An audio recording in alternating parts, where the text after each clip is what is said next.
Hi guys, welcome back to my channel. Let's continue with the analysis of Lion of Judah, a word game designed by the Spanish Javier Romero. Well, what about the Italian phase? Well, as usual, it's a traditional word game, so we have a movement phase and following a combat phase. Well, the movement segment concerning the Italian player doesn't have anything of difficult to understand.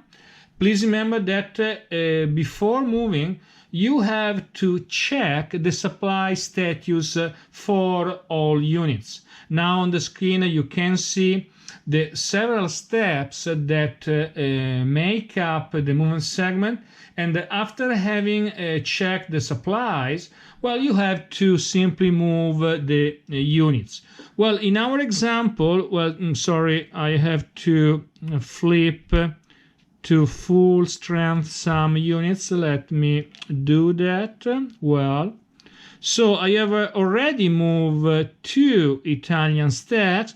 Well, I'm limiting my explanation only to 2 combats, and I want your attention on these stacks, on this stack and the other one, where we have also 2 HQs.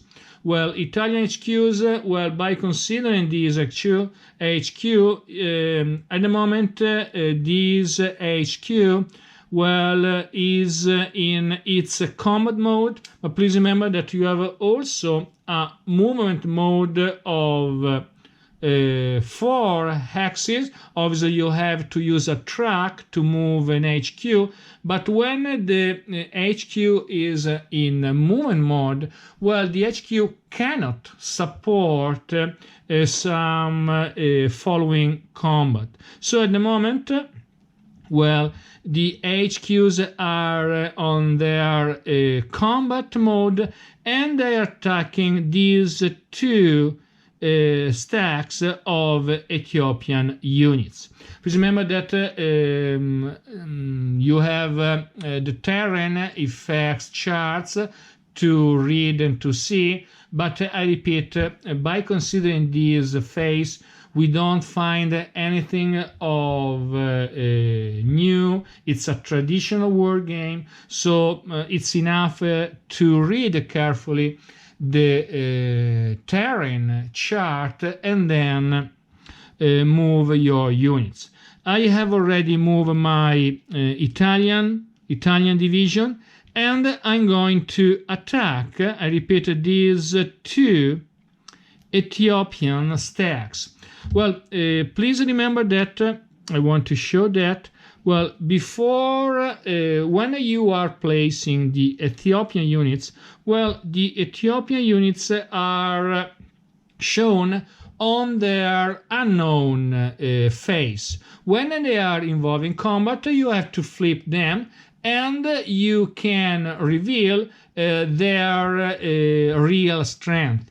In our case, we have 1, 2, 3, 4, 5, 6, 7 units, leader included, and you have a force of 2, 4, 5, 6, 7, 8. Well, in the leader included, and on the contrary, well, about the attack, we have to consider 2 colonial Italian divisions and 2 cavalry regiments. Well, please remember that the color that that distinguishes this colonial unit is the orange one. So you have 7, 14 plus 6, 20 factors, Italian factors that are attacking Ras Casa and his units, and they are defending, well, the famous Amba Alagi. Well, so the starting odds are 2 to 1, but the Italian player can increase these odds by using air points and resource points. When is it possible using air points? Well, when there is a base, well, you can consider an air base each hex that contains a city. So by considering our scenario, well, we have Massawa that can be considered an air base, and well, there is another base that you can use that is Karen.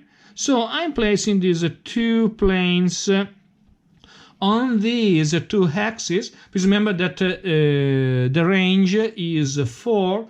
So if I want to attack Ambalaji by using a plane coming from Asawa, well, this is possible. And when I'm using an air point, well, I can shift the odds of one column.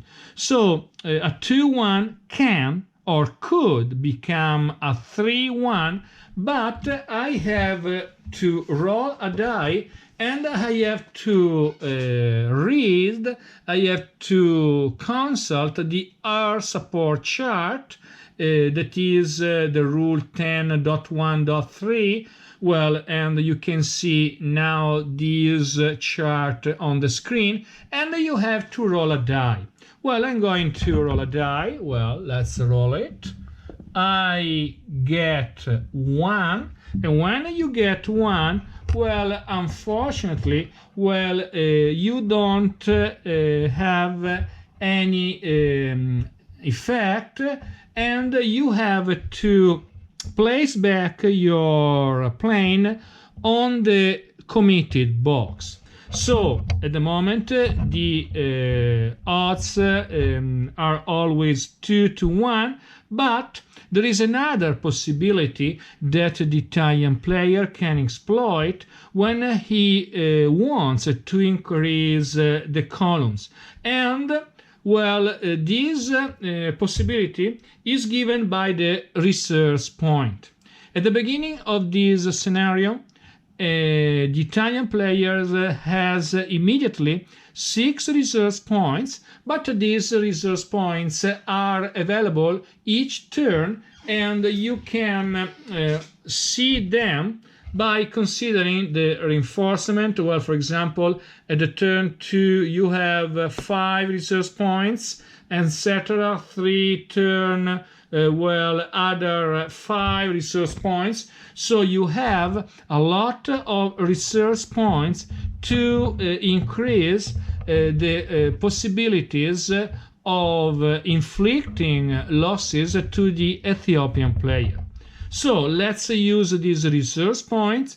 I want to remind you that to use the resource point, you should have an HQ adjacent to the Italian units that are attacking, or obviously in the same hex. So we have at the moment odds of 3-1, but well, our Ethiopian units are on a mountain X, and a mountain X, as you can see by reading the terrain effect chart, well, gives the Ethiopian player, well, I'm showing that, but please have a look at the chart that is appearing on the screen. You have 1 left favoring the Ethiopian player. So by considering, well, the air point, by considering resource points and also the terrain effect chart, well, the odds are or remain 2-1. So let's roll the die, and well, I'm showing you the combat chart. Well, the combat results table. I'm going to roll a die. Well, and well, 6, a good 6. Well, by considering 2-1, Well, you get, the Italian player gets 1/2. What does it mean? Well, that the Italian units suffer 1 loss, and I'm going to flip 1 division. But please remember that this loss step doesn't increase the Italian eliminated step. Why? Because these units are not considered completely Italian. Well, my tweezer is not so good. Well. And on the Ethiopian side, I have to remove 2 units. Well, I'm going to remove 2, 1, 6. Well, that's all.